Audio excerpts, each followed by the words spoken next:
Hello friends, my name is Ed Sanders and you're joining me in my nearly completed family home. Now, my wife and I, we've been building this place for the best part of a year and a half, nearly more like a year and a quarter. So with this house, 7 bathrooms, 5 of them have got bathtubs with shower heads. 2 of them, my master and my in-laws master, has got a separate shower to a separate bath. So there's a huge amount of people using hot water. And with 3 triplet girls, the one thing I don't want to hear in the morning is, "Dad, there's no hot water," which is what I had growing up back in London. And we only had 1 bathroom. So that was 20 odd years ago. Things have changed. My brother-in-law, Tony, in Chicago, he's got a very successful building company where he builds one-off custom homes. And I phoned him, I would say 4 or 5 months ago and said, "Look, Tony, we're looking into the realm now of getting our water heater system in place. Can you recommend any?" And without beating a breath, he said eternal hybrid. He said, "I'm putting them in 8, 10, 12,000 square foot homes. And these things are just," he said, "they're awesome." He said, "They're animals. They do what they're supposed to do, deliver hot water and at a constant pressure." Now down in our garage is where we've actually got our water heating system set up, and I've actually got Paul Home, who's actually director of products. He's going to basically go into a little bit greater detail about the savings and the benefits of the eternal hybrid water heating system. Come with me downstairs.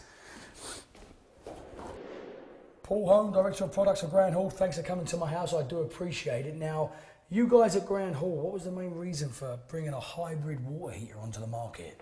Well, we actually had our hands dabbled in the Tankless technology for a while. Okay. We've developed our own Tankless unit. We found out that through daily usage that there was a pressure drop issue, and it's really not sometimes befitting for how a large, busy household would function. So we thought, okay, let's go back to the drawing board. How do we come up with a concept that would have the capacity of what the regular American households are used to in a tank? Open 4, 5, 6 faucets, Yep. No pressure drop, hot water comes right away. But how can we also keep it flowing all at the same time, Right. Endlessly? So we're combining the capacity and the continuity of tank and tankless into the hybrid concept. One of the biggest questions out there that I know consumers are going to have, like myself, and I touched on it upstairs, was when you actually turn those faucets on for the hot water, how long are we going to wait for hot water?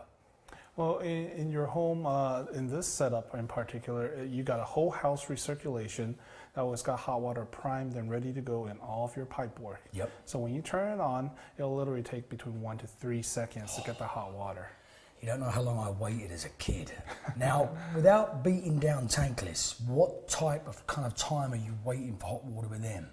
Well, Tankless by design and from our own experience as well is that they don't work really well with recirculation systems. They work great if you got your faucet closer to them. Yep.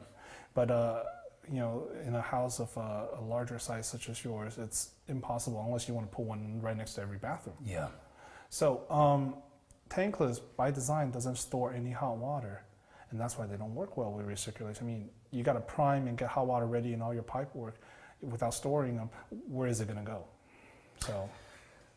So I like the fact that it actually does give you hot water when you need it. The system actually has a built-in sensor Right. on both the hot and cold side, also within the tank itself. So if the water that's coming out of the tank is hotter than what you're asking for, the system actually calls for additional injection of cold water through an electronically controlled mixing valve to mix it down to just where you want it.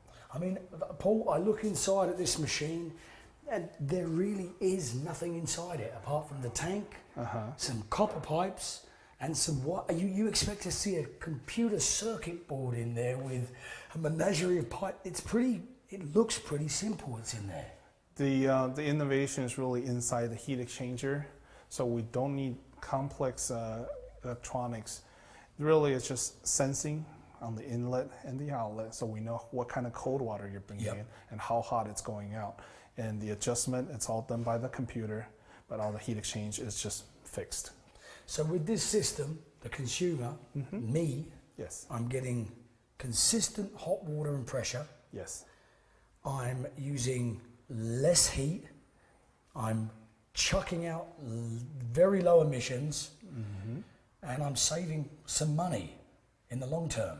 And don't forget, you're saving water too. And I'm saving water too. And I tell you what, mate, I think it really is a fantastic product. I really can't wait to fire it up. Thank you for having me. You're welcome, brother. Let's go get a cold drink.